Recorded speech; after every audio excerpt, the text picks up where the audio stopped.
Bonjour, je suis Claudia Prolongeau et vous écoutez Crime Story, le podcast fait divers du Parisien. Décidément, ce sont les faits divers et leurs conséquences qui ont la vedette aujourd'hui. Des restes humains ont été retrouvés sur la propriété. Le préfet de la région Corse a été assassiné de plusieurs balles dans la tête ce soir. Un couple et ses 4 enfants ont donc disparu. L'enquête s'oriente aujourd'hui vers un geste criminel. Chaque semaine, je vous raconte une grande affaire criminelle en m'appuyant sur l'expertise du chef du service police-justice du Parisien, Damien Delseny. Bonjour Damien. Bonjour Claudia. Aujourd'hui dans Crime Story, Anne-Sophie Girolet, le miracle de l'ADN. Une jeune fille modèle qui disparaît, une rivière qui livre quelques indices, puis plus rien, jusqu'à ce que la vérité sorte de l'éprouvette d'un laboratoire. Anne-Sophie Girolet a 20 ans. Elle est originaire de Replonge, en Saône-et-Loire, juste à côté de Mâcon, de l'autre côté du fleuve qui borde la ville. Et depuis 3 ans, elle vit et suit des études de médecine à Lyon. Anne-Sophie est une jolie jeune femme, à qui tout semble réussir. Elle est blonde, a des yeux clairs, un grand sourire, elle joue du piano, dessine et fait de la danse classique à un bon niveau. D'ailleurs, c'est la première raison pour laquelle elle fait souvent la route depuis Lyon jusqu'à Mâcon. 70 km de voiture, en ligne quasi droite, sur une route départementale, pour assister à son cours de danse classique du samedi après-midi. Anne-Sophie y est inscrite depuis ses 6 ans. Avec ses études prenantes, elle n'a plus qu'1 heure et demie à y consacrer chaque semaine. Mais elle est appliquée, perfectionniste et excellente camarade. En somme, Anne-Sophie est une élève modèle et talentueuse. Le samedi 19 mars 2005, la jeune femme prend la route depuis Lyon pour le théâtre de Mâcon. Elle doit participer à un gala.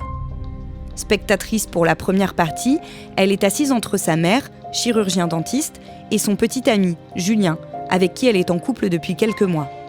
Dans la deuxième partie du spectacle, elle monte sur scène pour danser dans un ballet sur de la musique gitane.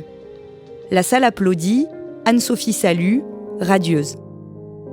À 22h passées, sa mère lui dit au revoir et quitte le théâtre.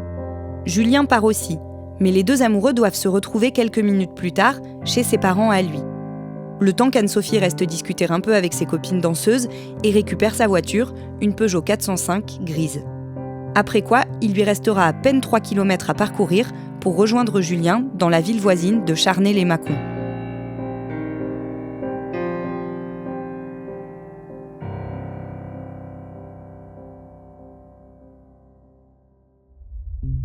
Damien, à partir de ce moment-là, Anne-Sophie Girolet se volatilise. En tout cas, Julien ne la voit pas arriver chez lui comme convenu.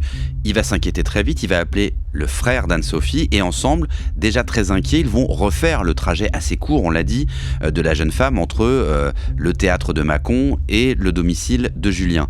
Vers 2h40 du matin, ils ne trouvent rien et ils poussent la porte du commissariat de Mâcon immédiatement pour prévenir de cette disparition qu'ils jugent, eux, très vite inquiétante.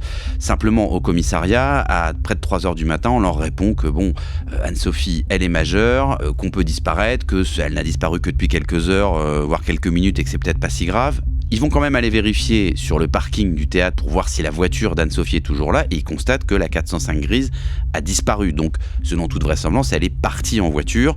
Donc, on va quand même ouvrir au commissariat de Mâcon une enquête pour disparition inquiétante. Et la police lance un appel à témoins. Oui, dès le mardi 22 mars, c'est-à-dire 3 jours après la disparition.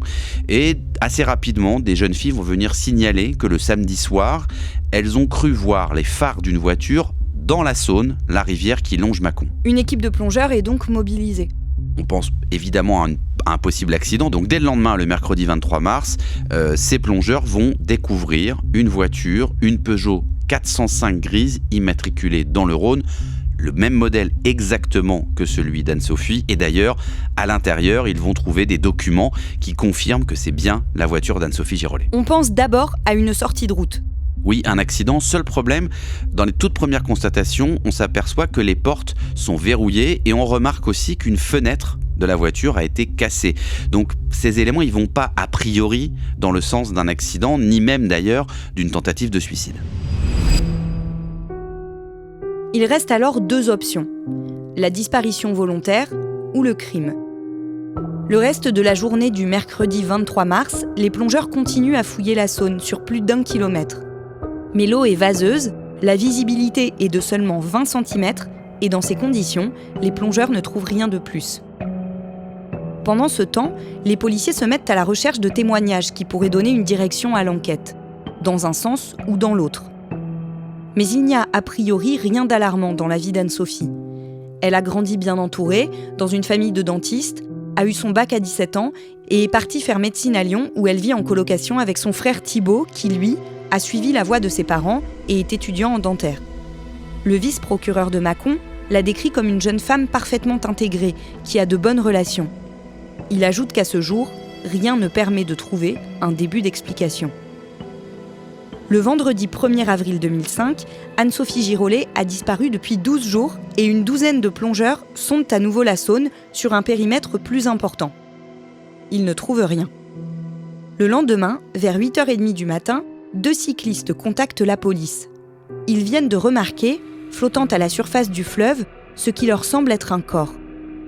La police arrive et confirme la macabre découverte. Le cadavre se situe à environ 500 mètres du lieu où la voiture d'Anne-Sophie Girolet a été repêchée 10 jours plus tôt. L'autopsie pratiquée dans l'après-midi confirme qu'il s'agit bien du corps de la jeune étudiante en médecine. Le médecin légiste relève des traces de coups. Le lendemain, le vice-procureur annonce qu'Anne-Sophie Girolet a été victime d'une mort violente et que cela ne fait aucun doute. L'enquête sur la mort d'Anne-Sophie est requalifiée en assassinat. Damien, que dit l'autopsie de la mort de la jeune femme ? Alors, le corps est assez abîmé parce qu'il a séjourné plusieurs jours dans l'eau, mais le médecin légiste est formel, il y a eu des coups, plusieurs, violents, portés au visage, portés également au cou. Il y a des hématomes, il n'y a pas de traces d'étranglement manifeste avec un lien qui aurait pu laisser des traces sur le cou, mais il peut quand même y avoir eu une strangulation, en tout cas une compression très forte. Il n'y a pas de traces d'utilisation d'une arme, que ce soit une arme à feu ou une arme blanche.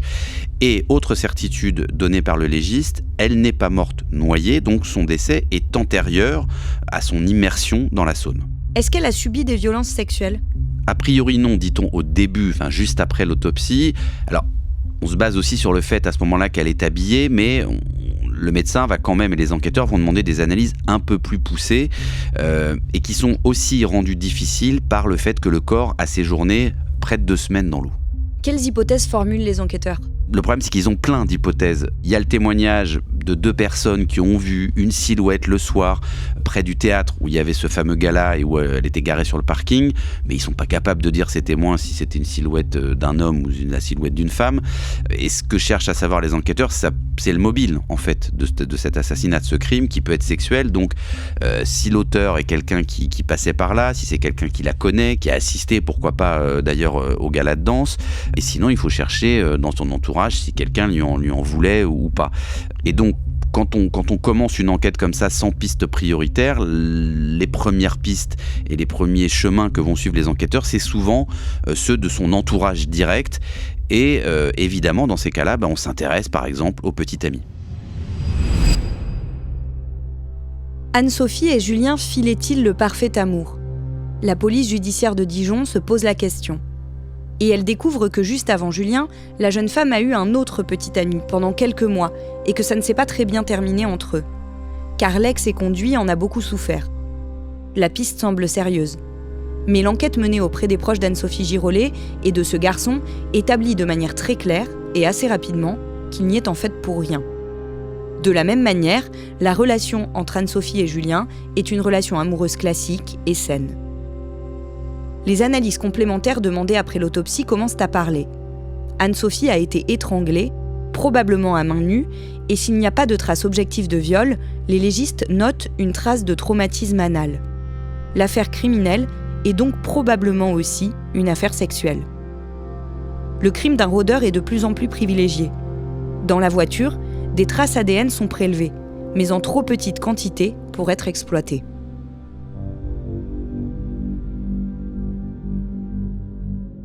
Damien, un laboratoire suisse parvient quand même à isoler un ADN masculin inconnu.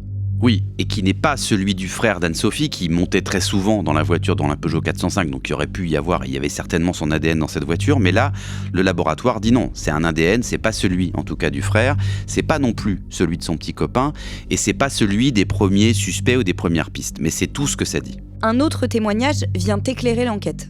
Oui, c'est celui d'un homme qui sortait d'une soirée. Alors, il n'était pas au gala de danse, lui, mais il avait une autre soirée pas très loin du théâtre. Et il est allé récupérer sa voiture sur le parking où était garée Anne-Sophie Girolet, au moment d'ailleurs où, à peu près, où Anne-Sophie Girolet a dû sortir du théâtre. Et lui, il se souvient très bien avoir vu une Mercedes avec un homme accoudé au niveau de la place passager, et il a vu aussi la voiture, la 405 grise d'Anne-Sophie, arriver à la hauteur de cette Mercedes, et lui il dit à ce moment-là, elle a semblé regarder ce qui se passait dans la Mercedes, elle a démarré en trombe, et selon lui, la Mercedes en question l'a prise en chasse, il se souvient même du bruit des pneus qui ont crissé, et il arrive à dire que cette scène, elle se déroule à peu près un tout petit peu avant minuit, mais il peut pas en dire plus, et surtout il n'a pas vu s'il y avait un conducteur, enfin il y en avait certainement un dans la Mercedes, mais en tout cas il n'a pas pu le voir. En revanche, sa déposition, son témoignage permet de faire un portrait robot du passager. Ce témoignage est très précis, et pourtant, pendant des années, on ne trouve rien de plus. Alors, les enquêteurs, ils vont passer beaucoup de temps, parce que ce témoignage, il est à la fois précis, il est à la fois prometteur, mais il est encore un peu vague. Donc, qu'est-ce qui va se passer ? On va contrôler plus de 600 Mercedes qui semblent du même modèle ou du même type ou à peu près de la même teinte, qui sont réparties sur la région et au-delà pour faire des vérifications sur les propriétaires de ces voitures et d'étudier éventuellement leur profil, s'ils ont un casier, s'ils peuvent être suspects. Il y a aussi une centaine d'auditions qui vont être menées, d'abord évidemment parmi les proches d'Anne-Sophie, mais aussi dans un cercle un peu plus éloigné, mais tout ça ne donne aucun résultat. Idem pour une autre piste qui a mené les enquêteurs jusqu'à 3 copains qui vivaient dans une cité assez proche du lieu de la disparition d'Anne-Sophie. Ils vont même, ces 3-là, être placés en garde à vue en 2006, mais au bout de quelques heures, ils vont être relâchés, leurs alibis sont vérifiés, ils sont solides, ils tiennent, et donc ils sont mis hors de cause. Il ne reste donc plus à ce moment-là aux enquêteurs que cette empreinte ADN inconnue qui a été prélevée quand même dans plusieurs endroits du véhicule et surtout sur le t-shirt d'Anne-Sophie. Pour l'instant, cette empreinte, elle est muette, mais 7 ans plus tard, elle va enfin parler.